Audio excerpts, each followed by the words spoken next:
And we're there. So what do you know? No, literally, what do you know? When it comes to your nighttime economy, the NTE, as some people call it, have you or has your city or has anybody in your city conducted an economic impact study of your city's nighttime economic activity or cultural economic activity? And how do you, in the formula, in the algebraic formula, I talk about this a lot, NTE equals X. Where do you begin to even determine what is X? So welcome to 24 Hour Nation's webinar, Prove It, Proving the Cultural and Economic Value of Your Nighttime Economy. Our panelists are here in front of you. Paul Broadhurst, who's manager of 24 Hour London with the Greater London Authority. Adam Fowler, who's the founding partner of CVL Economics. Dr. Jenna Stiles Lias, she's the director of AEP6. She'll tell you what that means in a bit. Community Engagement and Equity for Americans for the Arts out of Washington, D.C. And Alastair Turnham, founder of Make Associates in London.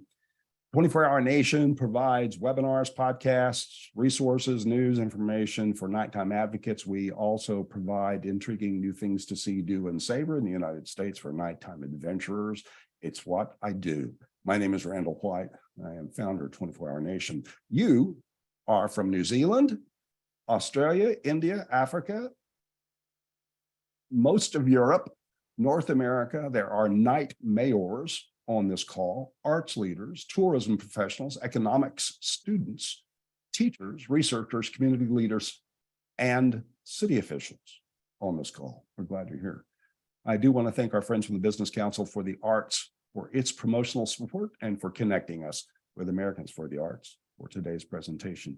And for this web panel, just so you know, approximately the first half of it will be devoted to our panelists and what they want to communicate with you. And then the second half will be my questions and your questions, some of which you've submitted to me in advance.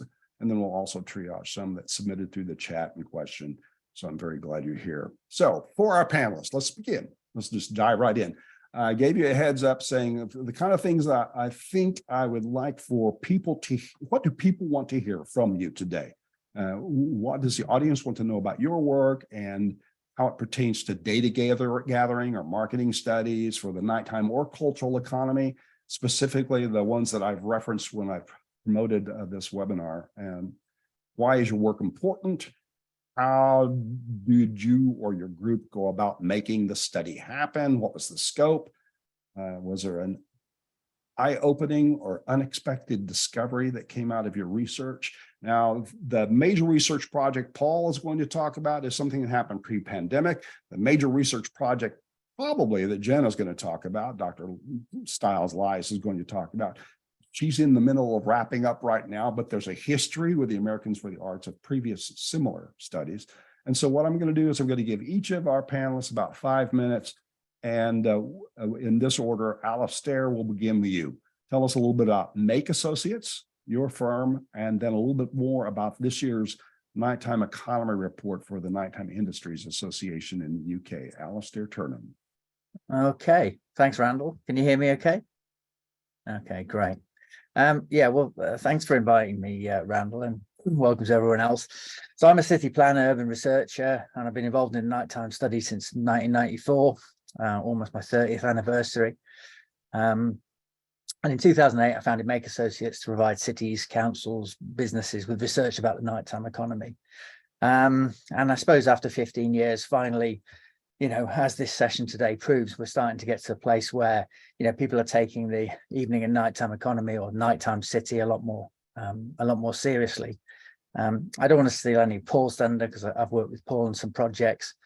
So I'll make sure I don't do that. But I suppose what you've said about perhaps I introduce this project in particular, right? Because we work in 4 areas, and that's around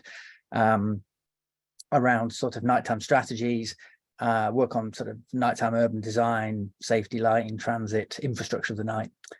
We also developed this idea of nighttime placemaking, which is working with landowners to get the right mix of uses across their estates.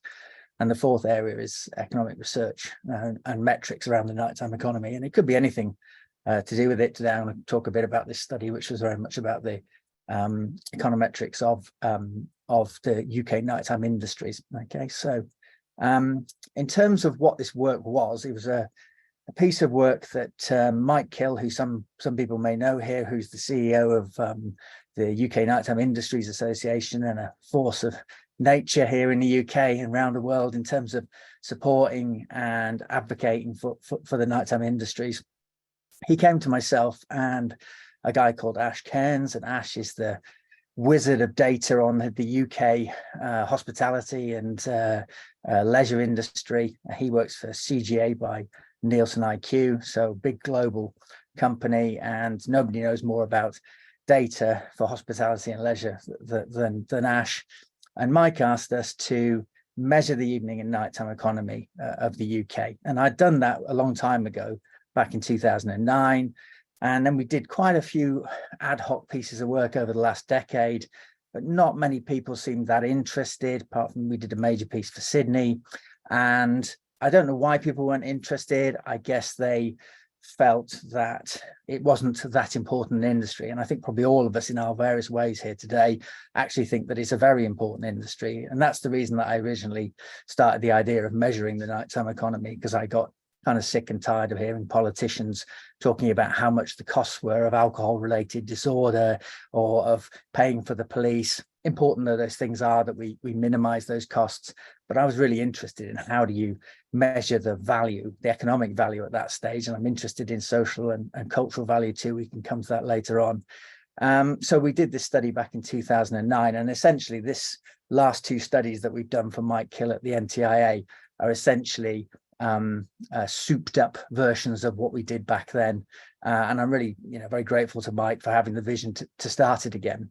So in terms of why it's important, I think there's two reasons. One is to just benchmark the value and understand it in terms of its many dimensions, the UK nighttime economy or your nighttime economy, wherever you are. And I think the second one is to have a document that you can influence politicians, policymakers, decision makers with. And obviously, Paul will take you through that from his perspective as a senior civil servant in that forum. So I think those are the two main reasons. I think one of the things that I liked about Mike's approach to the nighttime economy, which built on what we did many years ago, was it wasn't simply about measuring the value of the nighttime economy. He wanted to separate the nighttime cultural economy, which may speak to our other contributors here today in terms of Jenna and Adam, which was the idea that, we often measure hospitality or the leisure industry, but he was really interested in segmenting out things like what he calls the nighttime cultural economy. So theatres, community arts organisations, cinemas, what else? Live music venues, arts venues, etc. Some of the stuff that really is the exciting bit about why we go out in the evening at night. Okay, restaurants and pubs are great too, but the really exciting, interesting, creative bit of the evening and nighttime economy, and nobody really ever done that in the UK before. And so we managed to make a model which pulled out those places. And I think what's interesting about it is that, and I don't want to steal anyone's thunder here, but one of the challenges that we find in the UK in terms of COVID recovery is that those industries, those cultural industries, were the worst hit and finding it the most difficult to recover. So our mainstream hospitality industry, it's down on where it was pre-COVID, but it's recovered reasonably strongly, particularly in jobs numbers rather than necessarily turnover. But the arts sector, and particularly because they're independent, smaller businesses, I think some of those have really struggled and they're really fragile. And now, as we're in the middle of a cost of living crisis in the UK and parts of Europe and other parts of the world, those are really fragile, those businesses. And so what Mike wants to do with that report and the next year's report, when we do a more sophisticated version of it, is really lobby for the value of those industries, not just economically, but their role in cultural life here in the UK. So in short, that's the project we did. That's why it's important. And as you asked for one thing that you thought was interesting, well, I'll go back to it, is that what's happened in the UK is that while the turnover of these industries is not back where it was pre-COVID, last year at least, it might have changed this year as we are under very unsettled global crisis times, jobs increased to their highest ever level in that industry.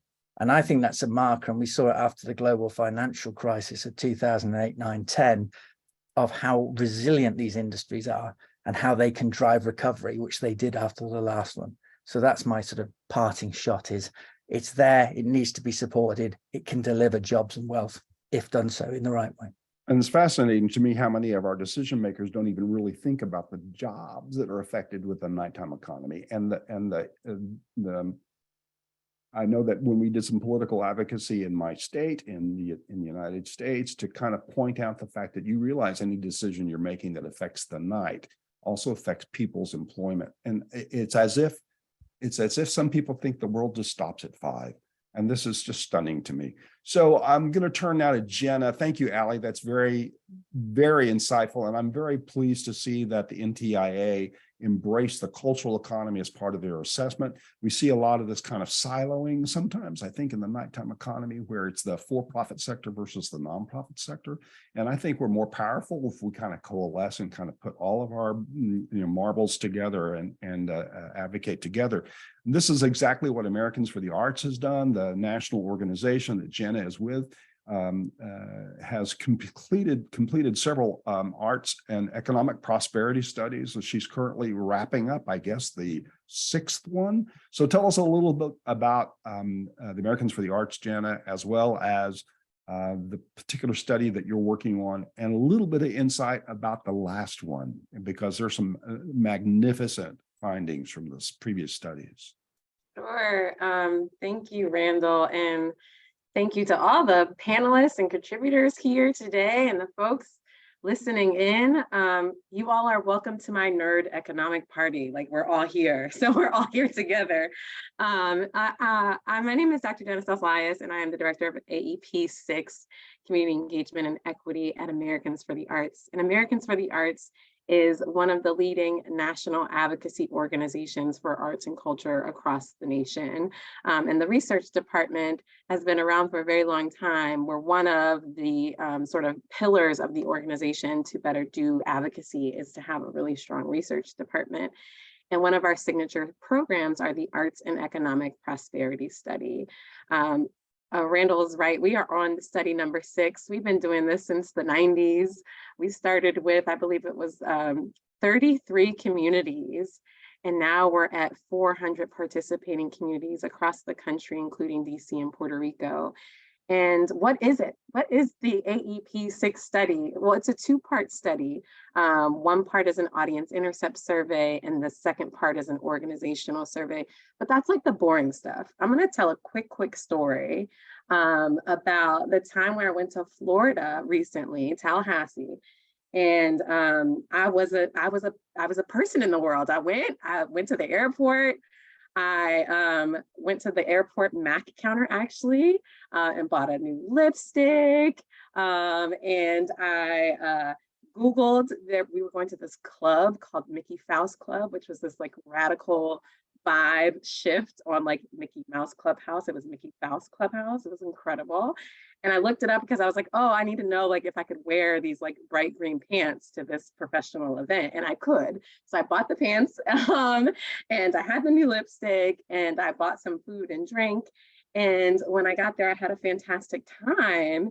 And then when I got home, I was like, oh my God, this is my job, right? I spent money. I spent so much money on the entire process and hit so many different industries, the retail industry, the web design industry, a couple of retail different industries, food and beverage. I hit all of those industries. And that's kind of what the process is like when you do as a part of this process.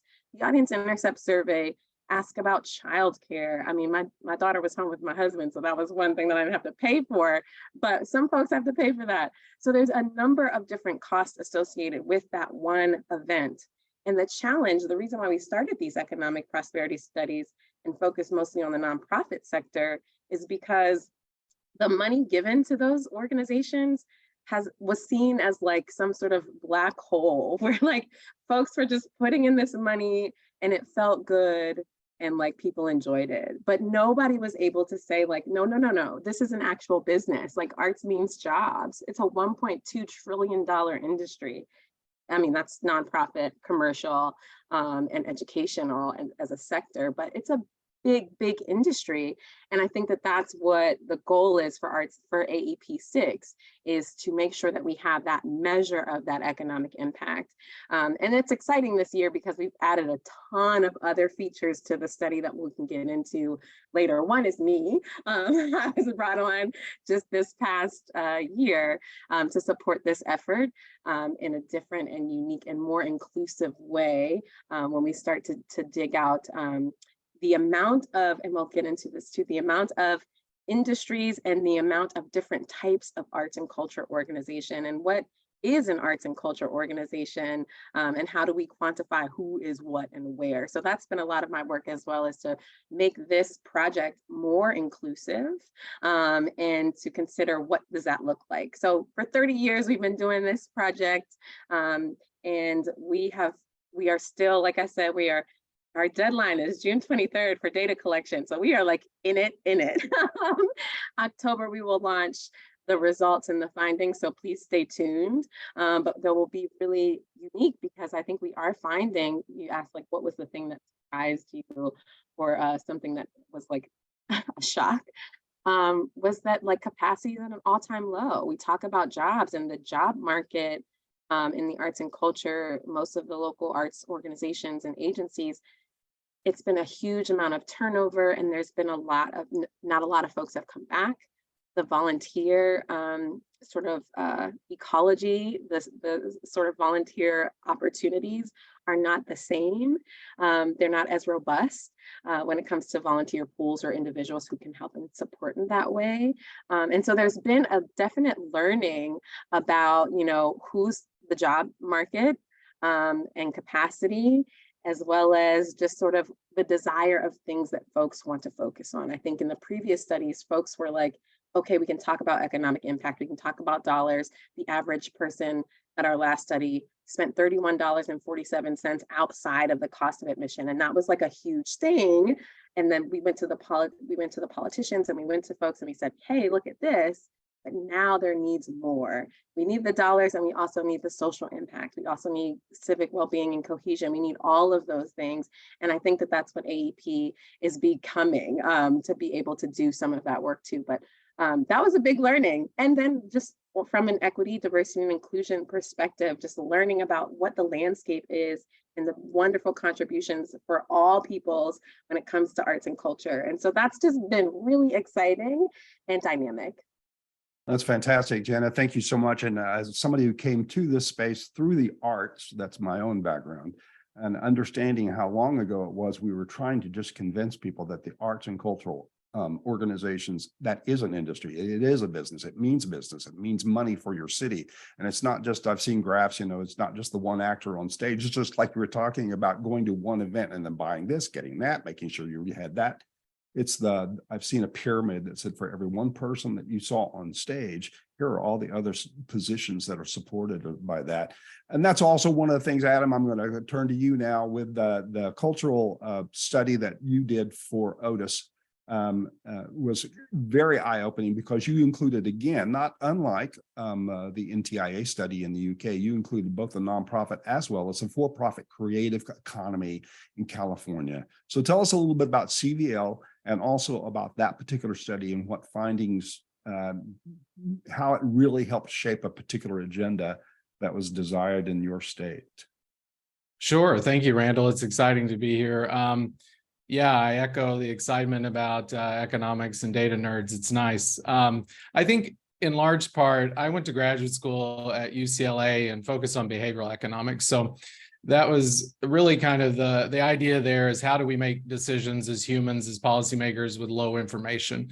And one of the things that came out of that kind of traditional economic, social science background was an understanding about really all the flaws in terms of the way we've hobbled together data sources in the United States. There's been a lot of papers recently kind of on a national statistical strategy, and that's in part because we've had a lot of these federal, state, administrative data sources that have kind of popped up to answer various questions, but aren't very well threaded together. And so after graduate school, I worked here in Los Angeles at kind of a traditional economic development consulting firm. and had a few members of the team that were kind of like-minded in terms of the value of the arts and cultural spaces. And what we would come into rooms, and I think like at the time I was a little younger, my hair was still long, and it was like, okay, who's this guy with his like whatever weirdo millennial economist ideas about what economics is. And now I think there are less eye rolls in the room, in part because we're starting to build an empirical framework for folks to juxtapose these industry sectors, both for-profit and nonprofit, to things that people think are intuitively the most important parts of their local economy. And so I think, the old saying, what gets measured is kind of understood or managed, is so important. And so the report you're referencing, the Otis Creative Economy Report, its genesis was in really the early years, 2007, of what would be the Great Recession. And at that time, it was very much kind of a reactionary document around what we always see at state legislatures when there's a downturn and the budget looks like it's projected to have a deficit. And that's all the quote unquote kind of frivolous art, other expenditures. Those are generally the first that are kind of on the chopping block. And so the report was like, hey, this is real. Think of this as a kind of a vertical, like any of the other things you prioritize really across state government. It's not just, oftentimes maybe there's a Department of Arts and Culture, at the federal level, we have like the NEA, but really this information, this data, this way of thinking needs to be thought about across all of the divisions of the government. These are questions of workforce development. These are questions of higher education. These are questions of economic development, land use, et cetera. And so our firm, Civil Economics, we're focused on economic development, broadly speaking, but kind of infuse that work throughout what we're taking a look at in terms of the communities we're involved in.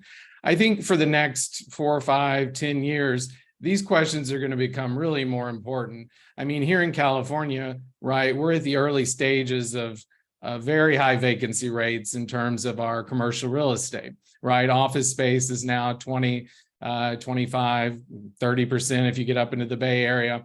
And the question is like, what does that mean in terms of the fiscal impact? So the way in California, the property taxes, the kind of fiscal mechanisms are very much tethered to commercial real estate, people spending in a certain geography, things like that. And so we're thinking really hard about what kind of the next set of economies look like. And again, I think, Randall, we echo your kind of thought process is for economists, like time zones are kind of a weird thing to think about. Like, I don't know, there's kind of an old Protestant like view of the economy that like real economy is 9 to 5, everything else is like vice or other things. And, here in Southern California, we have huge logistics, warehousing, transportation hubs in the Inland Empire. And you look at normal data sources for economic development, and what people don't generally do is take the next step and say, what do we know about the percentage of these industries that work non-traditional shifts? And so that, I think, whether it's healthcare, whether it's logistics, transportation, is kind of an important part of this study. I will say, as it relates to kind of questions of the 24-hour economy, and your question about what are some of the kind of findings that really stood out to us, a couple things really stood out, and that's questions around use of space. So in the Otis report, that's always one of the kind of things that comes up, small entrepreneurial organizations, nonprofit, experimental theater, things like that. They have space problems, and those, commercial real estate generally doesn't necessarily give a discount on your monthly rent just because you've got a piece of paper on your wall that says you're tax exempt from the IRS. So when we look at the challenges facing small, whether it's for-profit, nonprofit, or otherwise, the kind of regulatory infrastructure is really what's at the heart of it.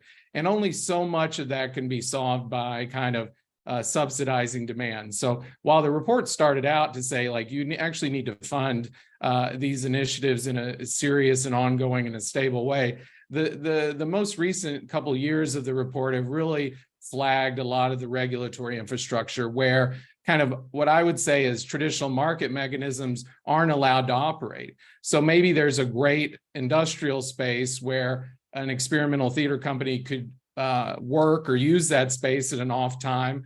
The landlord would be totally hip to do that, but our local regulatory structure may not allow for that.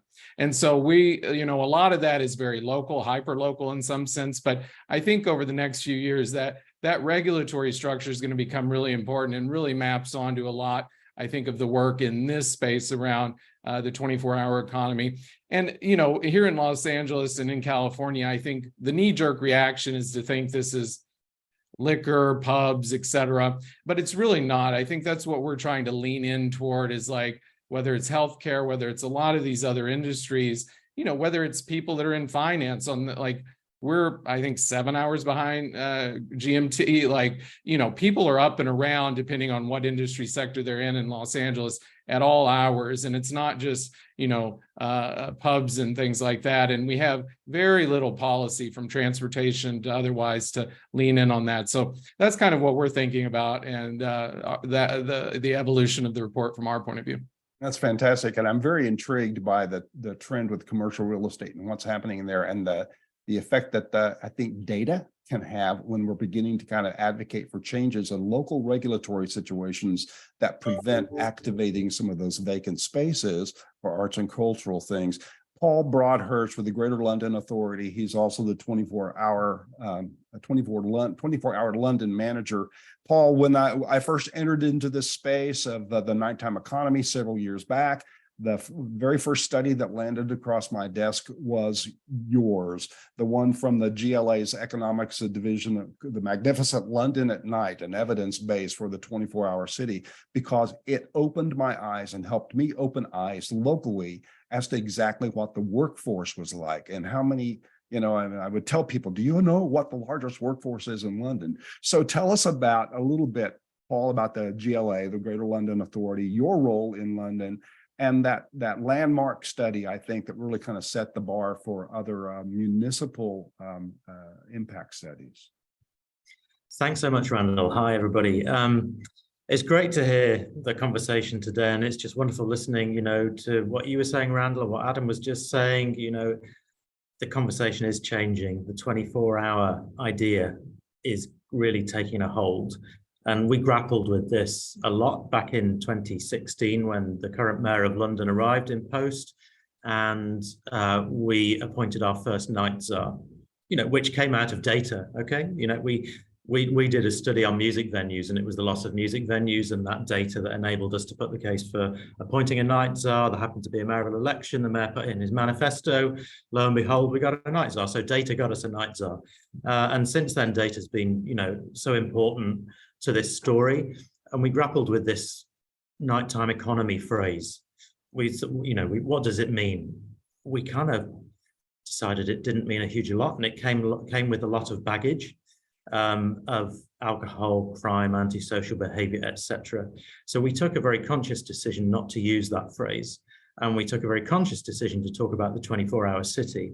And it is a hard thing to get people's heads around to begin with. You look at your watch and it's got 12 hours on it. Nobody looks at a 24-hour clock. We've got one in Greenwich at the observatory, actually. So if you want to go see one, you can have a look. But actually, people's lives work 24 hours a day, right? And they don't stop, like you say, at 6 p.m. and restart at 6 a.m. There's a whole lot of economic activity going on full cycle round the clock. And so this idea that the nighttime economy is hospitality, is pubs, is theatres and cinemas and leisure time, etc., hospitality, yeah, that's a really, really important part of it. But there's a huge, huge picture way beyond that as well, which we wanted to understand. So we've taken this, what we call a holistic view, looking at the whole economy and the whole of people's activity in a city. And we have sort of 3 planks to our work. So first of all, we have to make the case for it, and that requires data and evidence and storytelling. And data is what you base your storytelling on, right? And it's stories that hook people in, and it's stories that make change. And then once you've done that, you can then start making policy. And so we're a strategic organization. We don't really run stuff on the ground. We have 33 local councils that do that in London, but we set the strategy for London as a whole. So we need really good evidence-based policies. And then the other thing that we can do as a strategic body is help these local councils to try out new things, test new things, and fast track some of these ideas, because without a bit of funding and without a bit of support and knowledge, it's hard to make these things happen, right? And the data at the very beginning, back in 2016, really helped us with myth busting. Huge amount of myths and a lot of emotion and heat in this subject, people at each other's throats, police versus businesses, councils versus businesses, residents versus business. Everybody was fighting with each other, and data helps to cool that heat down and bring a little bit of light into the conversation. Also framing it in the 24-hour city framework helps to cool that conversation down, because you start to then talk about some of the interesting things that you found. That actually there's a huge amount of stuff going on at night. Culture and entertainment and leisure and nightlife is a really important part of that. There's people who need to go out and buy some milk. There's people who are going to work in a hospital. There's people who are caring for others, educating themselves through the night, all sorts of different things. So it helps to have a wider conversation about what we would like the night to be like in our cities and our neighborhoods. So that first evidence base, there's a useful, we tried to make sure that, yeah, there's a 200-page document, but there's actually a one-page infographic. And that proved massively useful for busting myths, because you flash it up on the screen and everybody says, no, I don't believe that. But, you go back to the data sources and you say, it's true, we have 1.4 million night workers in London, people who are usually working at night. And the biggest sector of that is health and social care. And then comes people working in offices and working, like Adam said, on markets and trades and all sorts of stuff around the world. And then comes culture and hospitality and transport and warehousing and all the rest of it. So framing it like that is really useful. That evidence base is really useful. We're going to update it again this year, but it's a snapshot, right? And it's a moment in time. I think what's really key is that we need to get to much more real-time data and be able to tell what's happening. COVID really highlighted this, right? That, everybody wanted to know what's happening now, what's happening today, has something changed? What did that intervention do? And you want to be able to monitor whether the funding that you're spending on new projects is actually making a difference. So we need better data, more up-to-date data to do that. So we're investing a lot also in what we're calling our high street data service. And our principle from the outset of that it was going to be data around the clock. All of the data we're putting in there was going to be data by time of day. So many data sets don't actually tell you anything about time of day. So time of day, day of the week, all the rest of it. And so we've invested quite a lot in mobile phone mobility data, where's people's phones, and that can tell you whether they're a worker, a night worker, a day worker, whether they're a resident, a visitor, and the kind of things they're doing, how long they're spending in an area, dwell time, etc. Looking at credit card spending data as well, looking at business opening hours data, so we can actually see how late our town centres and high streets go, and we can hone in on the ones where maybe there's an opportunity to extend later. But the critical thing, we can all look backwards at data, but that tells us what happened in the past. What we all want to do is look forwards with data. So, where we really want to get next is using that data to predict where things are going to go next, right? And look at where's our next nighttime enterprise zone, or where's the next risk or threat coming from that we need to step in and do something about. How we made it happen, we're fortunate as a strategic authority. We have a bunch of economists and data scientists who really helped us with this. We set up a nighttime commission and they give us a big kick up backside to get this done, which was really useful. Independent set of people, keeping an eye on what we're up to, really helpful. And so we ran a whole load of qualitative and quantitative research to pull that evidence base together, looking at economy, looking at workforce, looking at tourism, transport, mobility, safety, culture. Mapping all of our cultural infrastructure across London was a really key thing. And we're about to release a brand new iteration of that cultural infrastructure map, essentially an audit of cultural venues. It's got all sorts of things in there now. We're adding nightclubs for the first time. We've struggled to define them previously. We're adding nightclubs for the first time this year.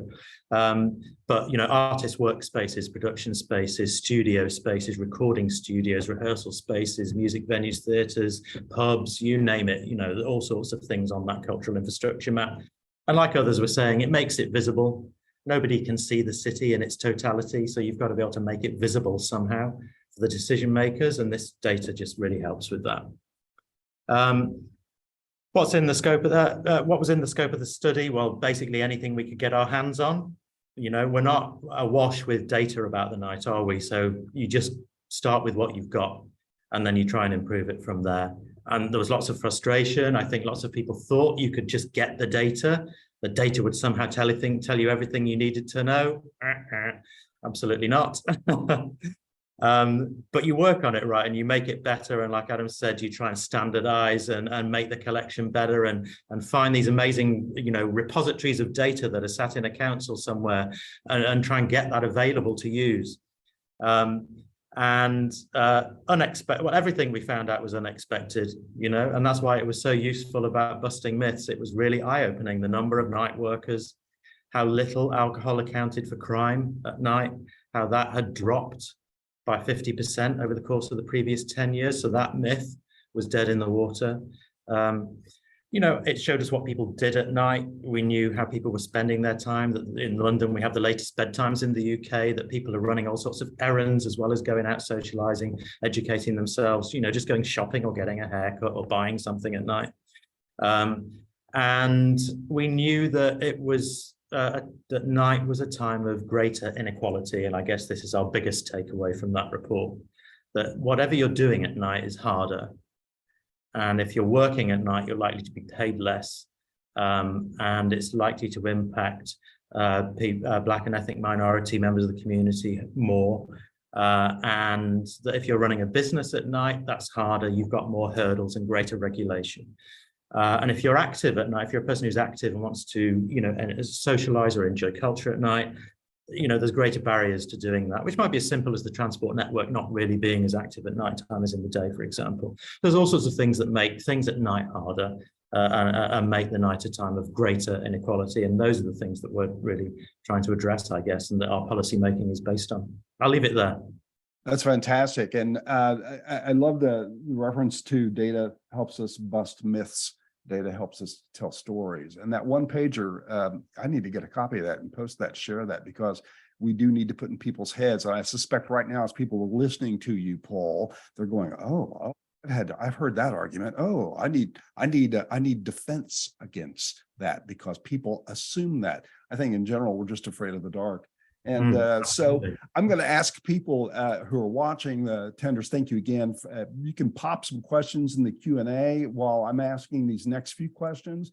We'll get to them. I'll triage some of them among our panelists, but this is very helpful, very exciting, very informative. And I think what it's doing is, my full intent of this particular panel presentation was to put in your heads what's possible and some movement you can make toward that. There's interesting discussion about the alt arts and cultural scene, the nonprofit side and the for-profit side. There's interesting discussion about, it's not just about, you know, fun times at night. We have these workforces that drive us forward at night that a lot of times we don't think about. And so I think the opportunity here is to think about it. I opened this panel with, what do you know? What do you know? So let me ask each of you, transportation planners and policymakers live in the daylight.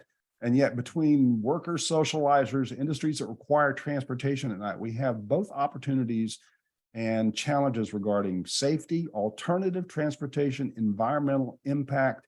How has the topic of transportation factored into your research? And I know, Paul, London has done a lot of this, particularly with NightTube.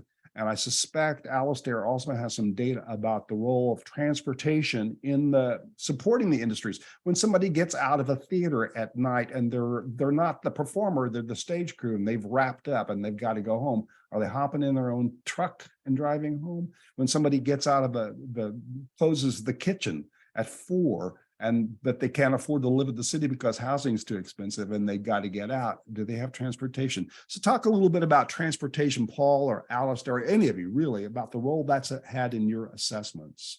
I'm spending a lot of time thinking about this at the minute, where the mayor is currently introducing a massive clean air zone. So it exists in the middle of London and it's going to be expanded to the edge of London. It's proving very controversial because people are having to swap out old cars for newer, less polluting cars.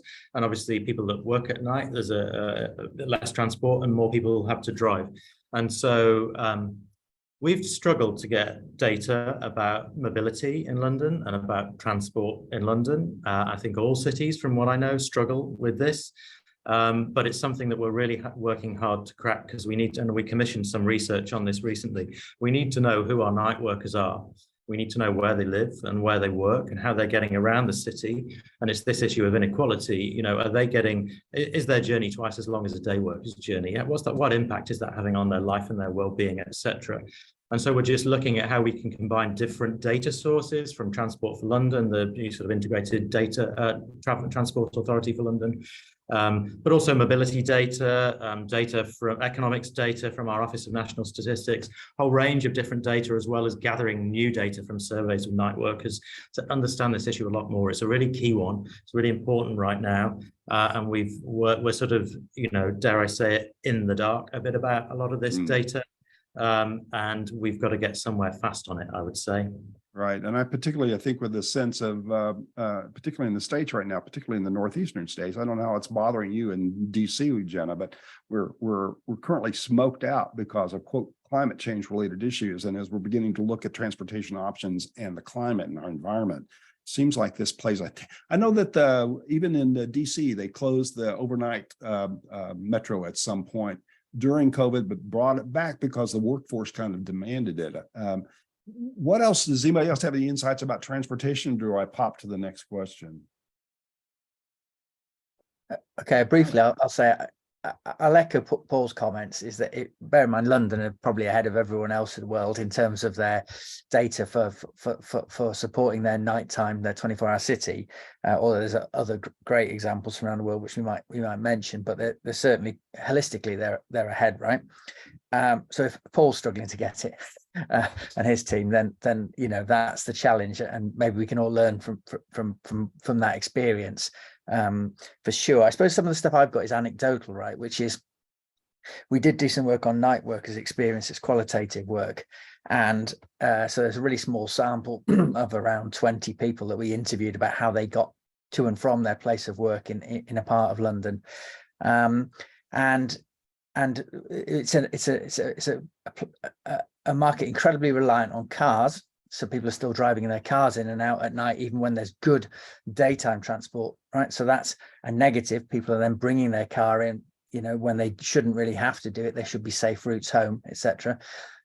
However, you know, it's not just London. There's most cities in the UK are considering some kind of low emission zone being introduced. There's an issue around Glasgow now, and an argument that was being made, and it echoes what Paul said, is, you know, these workers within the evening and nighttime economy are incredibly reliant on being you know, they're not well paid, as Paul mentioned earlier.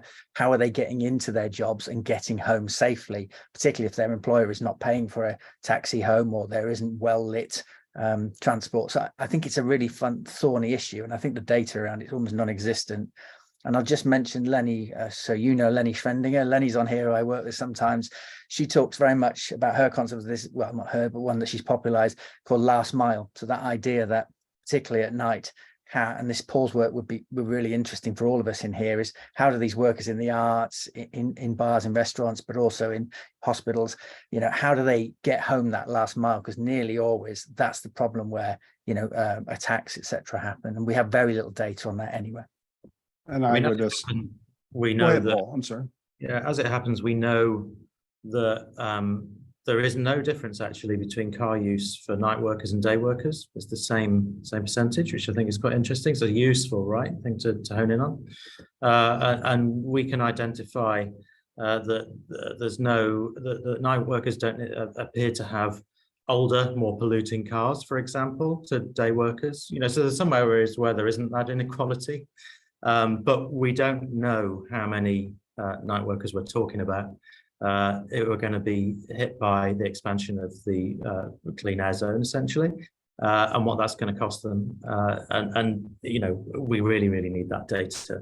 And so we're working really hard on that at the minute. And it just shows, because into that space, it gets very political. It's a really political issue. And the myths, you know, there's a lot of myths out there at the minute, but I can't burst them all because I don't have that data at my fingertips, sadly. I got you. And if London doesn't have it, I don't imagine any city has it. I will reference, though, Alistair mentioned there are other cities that do have economic impact studies. New York City's done one. Washington, D.C. has done one in the States. Sydney, Australia has done them. So there, Montreal has one. So there are several cities that are focusing on this data. I'm fascinated that we've never gotten everybody in the room that's involved, the transportation folks. Why don't we come up with it in the States, a whole national assessment of the nighttime economy like you're doing alone in London? You were referencing something like that, Adam, and if it could be live real-time data that includes the kind of stuff that Jen is doing with Americans for the Arts, that includes the data that transportation companies have, that includes the data that credit card companies have, that includes the data that rental scooters have about how we move around at night. It would just be eye-opening, I think, and defeat a lot of arguments against and bust some myths like Paul talks about. One question more, and then I'm going to turn to, we've got some questions coming in. We talk a lot about the economic impact of the night in culture, its economic value, but how do we measure and report the unmeasurable, the social impact, the value of culture that it has on our communities and our connections and ethics? We need ethics these days, equity. How do we do that? How do we measure? Adam, I'm going to ask you this question. You're the completely geeked out millennial economist. How do we measure the unmeasurable and convey that? Yeah, I think it's really important. I think there are a number of ways around community health metrics that are super important. I mean, we've got a lot of historical inequities, especially, in California and Los Angeles, when we look at things like metro, where people live, pollution levels, et cetera. So I think, there's a lot to kind of untangle in terms of historical planning decisions. I would say there are a couple things as economists we're super interested in, and that's around when you get various cultural and creative sectors together, you see a lot of value add, that multiplier impact. It's not just a group of design firms, it's the interaction they have with other creative people and the kind of downstream impacts to adjacent industries. Whether that's design thinking, the arts side meets the tech side, that is a really powerful combination. And I think that's one of the things that's a really nice value add is bringing the kind of economic growth, the ability to have some mobility. I mean, in terms of, the downstream outcomes from just a higher household income, things like that are super important. I think for a lot of the creative industries, there are a lot of non-traditional pathways into those, whether you look at like the film industry here in Los Angeles, where those below the line jobs, so the lighting, grip, those, even editors and things like that, those are skills that don't require a huge amount of student debt. They don't necessarily require a 4-year degree program. And so there's a lot of, I think, downstream impacts that come with the economic mobility that is accessible in a lot of the creative spaces. I think there's still a cultural, my father was apoplectic when I said I was moving into the social sciences out of chemistry. And I think there's still a lot of that as it relates to the arts and the creative, but we see a lot of I think about, even as an economics firm, like the design, the layout, the infographics of our report, like that is additional value add. That makes the product better. And there's just so many examples where that kind of thinking, when you get those folks clustered in various areas, there can be a real set of important outcomes that are measurable. But again, there's a ton of research in kind of other adjacent fields around healthcare outcomes, depression, the ability to participate in your community. And those are often really important, I think, to, it's not just a cherry on top that like economy has evolved to a certain point and now we can sprinkle in some arts to not make workers' lives miserable. It's really key to a whole lot of variables we look at in the economic space. So I would kick it over to Jen. I imagine she's plugged into quite a bit of this research. So social impact, Jenna. Yeah. So it's so interesting that you asked that question. It's funny because I said that the survey has built itself out, and we have now included a social impact question section in the Audience Intercept survey, as well as the organizational survey. And it has questions like, I would feel a deep sense of loss if this venue or event were no longer in my community. Strongly agree or strongly disagree. And so we have the ability to, or this venue or event instills a great deep sense of pride in my neighborhood or community. Those kinds of questions are critical to social well-being. And I think that we haven't, we're still in the data collection space, but I have a feeling that those are probably going to be as important to kind of amplify as our economic findings. I mean, there's researchers in University of Pennsylvania who is doing this work, or doing this like social impact, arts, the arts and culture on poverty rates and child wellness and civic cohesion and social sort of strategies. And there's also, we did a public opinion poll a couple years back where we surveyed Americans, and 81% of Americans say that the arts are a positive experience in a troubled world. Like, those are kinds of things that are helpful nuggets and helpful, data points to really kind of amplify the good, the good beyond the dollar, and give us some numbers to kind of hang on to in that way. What I love, there's a really great resource that Americans for the Arts is producing. It's called the Social Impact Explorer.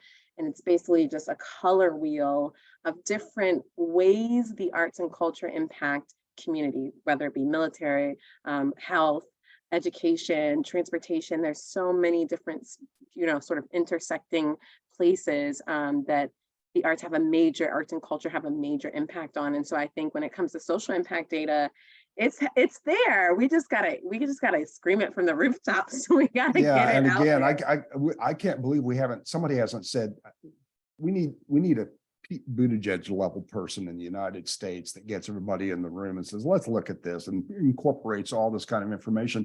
I've got a great question here from Varghese Chaco, my friend in New York City. He asks, what's an example of a really impactful metric that has had an effect on stakeholders outside of the nighttime ecosystem? Is there some story or piece of information, Paul, that you have shared that somebody who's not necessarily in the night, like most of us are, has gone, oh. Yeah, absolutely. I mean, all of those things that I was just telling you about earlier is, it's the myth busting. It's, just the scale of the workforce, the type of jobs that people are doing, the low pay, that it's, lower than the day workforce. Just the level of activity. So there's unmet demand. People are very busy and very active at nighttime. They don't go to bed early. The economy isn't sort of just winding down at 6 p.m. And yet when you compare people's lifestyles and their activity levels, especially post-pandemic, I think, with what's the offer, on our high streets and town centres, there's huge gap. So the business is closed down, but people are really active. And what are they doing? Those people want to be out there spending some money and being in those businesses. So there's a missing piece of the jigsaw there, right? That we're trying to, close that gap essentially by getting more activity happening later into the evening. So yeah, I mean, it depends who you're talking to, right? But there's always something surprising and impactful to tell people from the data. I've also been really intrigued too, with Jenna and Adam in particular, and I forget where I've read this, but that in some settings where incorporating into a high street, the UK refers to high street as those major kind of foot traffic areas, and that they have more in cities. We're a little bit more spread out here in the States. Thank you, sprawl. But the activity on a high street can be, some of the concerns about safety and criminalization can be dispelled by the incorporation of arts and cultural activities, more family activities at night, the later into the night. So there's this collaboration that's possible that I think will strengthen everybody. I see that, Paul, you're being specifically asked, I don't want to focus on you necessarily, but here we are. Catherine Wagner is an arts advocate and leader in Texas. She asks specifically concern about the effects of nighttime on the environment. Yeah, absolutely. Yeah, and I've been thinking about doing a particular presentation just on light at night and migratory bird patterns, which is she asked about. What do we know about the circadian rhythms and the environment and that kind of stuff? Has anybody gone there? Yeah, I mean, it's something I'm really fascinated in, and there's a huge area of sleep science, right? And sleep, I think, is such an important subject. It underpins it's fundamental to our health, and poor sleep underpins so many very costly conditions to the health service, in the UK. And so dealing with that and having an approach to a healthy night, I think, is really important. And having an approach to a night that is good for the environment, for wildlife as well, is really important. We often talk about the fact that the night is very regulated because people are a bit scared of it and don't understand it. So over-regulated and under-planned. So we've asked all of our boroughs to plan for the night by putting a nighttime strategy in place, so that they don't have to regulate it as much because they've set out what they want to see. And that includes planning for dark spaces and quiet spaces and places, little islands of calm within the vibrancy. It's not all about vibrancy, it's about contrast, right? And ensuring that you're getting a bit of everything, in that mix. And you need that for wildlife and health and well-being of people too. Okay. Anyone else about the environmental issues? I know that in the particularly hospitality sector, there's a lot of concerns about waste, food waste, how we manage that, how it seems to appear more at night, and it tends to be the opportunity to abuse ordinances more at night because you're hidden in the dark. They don't see you take it out to the dumpster when it shouldn't go out. Let's see. I've got one more question here I want to ask, and then we'll kind of wrap up. So I want to do a study. Say I decide that my city needs to focus on a nighttime economic impact study or a cultural impact study that's specific to my city. Where do I begin? I need to be able to have the argument just for my place. Where do I begin? What do I do? What do I do? Anyone? I'm always happy to dive in, but somebody else might want to go first. Well, Other okay. than hire Adam, perhaps. I mean, that would be a solution, or hire Alistair. But Okay. Well, I'll start so Paul doesn't have to, and then he can go. And then Jenna and Adam perhaps give us their insight into that.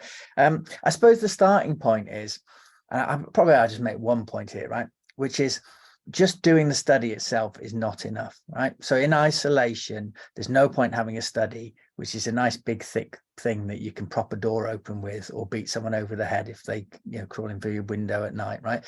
What you need to do is have a partnership, and it needs to sit within an overall strategy for your city, a nighttime strategy, a city centre strategy, whatever it is, right? So in terms of doing that study, there's no point doing it unilaterally. That's what I would say. So don't try that just because you've got some money in the economic regeneration and department. Make sure you've got a rationale for doing it and what you're going to do with it after you've got the results, right? That's what I'd say to start with. Paul, Adam, Jenna? Yeah, work out what questions you want your data to help you answer. As Ali says, the data will tell you nothing on its own, but if you know your area inside out and you've got particular challenges that you want to answer, the data might be able to help you answer that and evidence that and make your argument and your story stronger. Educate yourself about data, what's available. It takes a long time to work out what data is available. There's a hell of a lot out there, but what can you get your hands on? How much does it cost, et cetera, and what can it and can't it tell you? Talk to some data experts, because there's a lot data can't tell you. It's really important to know that. And don't be afraid of asking data experts to explain in layperson's terms what they're talking about, because it can be a mind-boggling conversation and it really needs to be simplified, I think, for most people. Certainly I've found that it's tricky. Okay.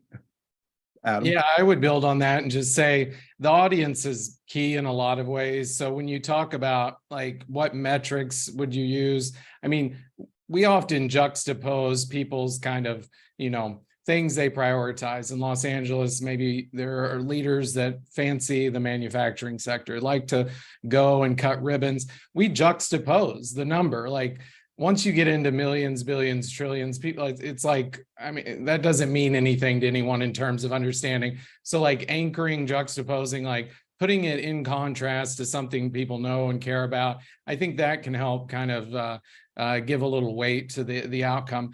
I think, in the United States, like we, whether it's the UK, Canada, or other places, like industrial policy has not been like a strong suit. And so a lot of times it's making sure you understand the audience so you can speak the kind of various languages to make sure like the data is formed in such a way that you can get your folks that you need at the table kind of advocating and singing from the same playbook. That takes a lot of kind of strategic thinking. You know, you can historically in California and a lot of other places, like data has driven bad policy making. So like, again, data on its own, like misinterpreting who's in a data set, not understanding maybe where, you know, creatives that are using gig platforms like Etsy or Patreon, like just because they don't show up in the normal administrative data, you can actually roll out very problematic policies. You know, I think of an example here in California where there was a passion to,